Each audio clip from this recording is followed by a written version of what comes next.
banyak orang-orang Kristen, orang-orang yang di luar Islam mengatakan bahwa orang-orang Islam senang mengganggu agama mereka.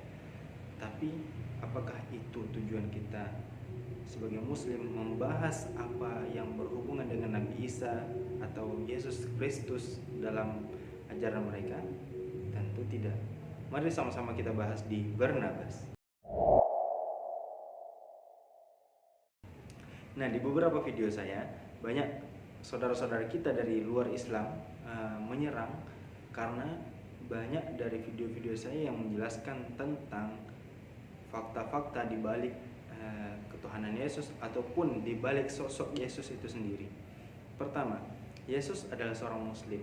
Kita ketahui bahwasanya Yesus atau Isa alaihissalam merupakan keturunan di bawah dari Nabi Ibrahim atau Abraham yang mereka sebut sebagai bapak orang-orang yang beriman, atau di dalam kalangan Yahudi mereka mengatakan bahwa Abraham adalah bapak bangsa-bangsa.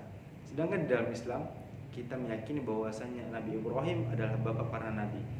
Di sini kita dapat melihat persamaan antara istilah-istilah, antara sebutan-sebutan dari tiga agama yang ada di sekarang ini. Tentu kita sebagai muslim meyakini bahwasanya Allah SWT berfirman, "Maka Ibrahim Yahudiyya wala Nasraniyya walakin kana hanifan muslima wa ma kana minal musyrikin."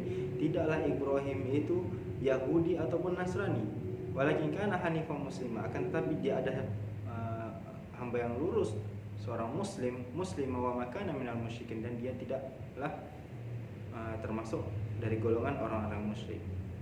Dan di ayat yang lain Allah SWT berfirman, "Wawassa biha Ibrahim banihi wa Yaqub ya baniya innallaha astafa lakumuddin fala tamutunna illa wa antum muslimun."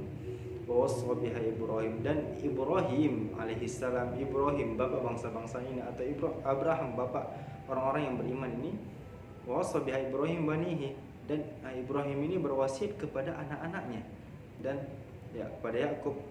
Ya, yang Yakub ini merupakan jalur nanti lahirnya Isa alaihissalam. Wa Yaqub ya bani, wahai anak-anakku, wahai keturunanku, innallaha astafa lakumuddin, kata Nabi Ibrahim, sesungguhnya Allah SWT telah memilih agama bagi kalian.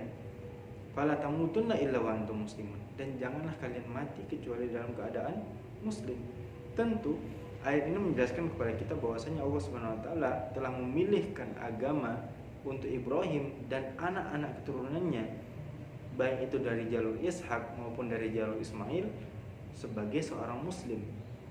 Oleh karena itu di zaman sekarang kita sebagai muslim yang mengikuti ajaran Nabi Muhammad SAW, kita beragama Islam. Nah, di antara fakta-fakta yang lain juga di dalam Bible disebutkan bahwa Yesus sunat atau Nabi Isa alaihissalam sunat. Dan kita mengetahui sama-sama orang yang pertama sunat adalah beliau Nabi Ibrahim alaihissalam, yang merupakan kakek buyutnya dari Nabi Isa juga, atau Yesus Kristus, atau yang mereka sebut sebagai bapak orang-orang beriman tersebut. Maka dari kecocokan-kecocokan ini kita dapat mengetahui bahwasanya sebenarnya orang Islam lah yang paling bisa dikatakan mengikuti ajaran Yesus, yang sebenar-benarnya pengikut dari Yesus, tapi bukan menyembah Yesus. Di dalam beberapa redaksi juga disebutkan bahwasanya Yesus alaihissalam atau Isa Kristus melakukan sholat dan berdoa kepada Allah SWT, bahkan ia bersujud kepada Allah SWT. Kita lihat sekarang, agama manakah yang beribadah kepada Tuhannya dengan cara bersujud kepada Tuhan? Apakah masih bisa menyangkal bahwasanya Yesus adalah seorang muslim? Fakta selanjutnya, di dalam Perjanjian Lama disebutkan bahwasanya babi itu dilarang untuk dimakan.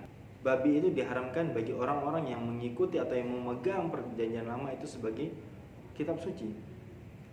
Nah, seiring perjalannya waktu, kata babi diubah dengan babi hutan. Padahal redaksi awalnya ayat di kitab-kitab yang terdahulu, di Bible terdahulu itu menyebutkan bahwasanya babi itu diharamkan karena ia memamah biak. Nah, kita lihat sekarang, agama manakah yang mengharamkan, agama manakah yang tidak memakan babi karena mempercayai keharamannya? Lantas, Apakah Yesus seorang Kristen ataupun Yesus seorang Yahudi? Tentu tidak cuma itu, banyak sekali fakta-fakta yang dapat kita temukan ketika kita mempelajari sesuatu. Ketika kita mampu, ketika kita ingin membuka Bible untuk mempelajari hal-hal yang ternyata belum banyak diketahui oleh orang Kristen sendiri sebagai pemegang Bible.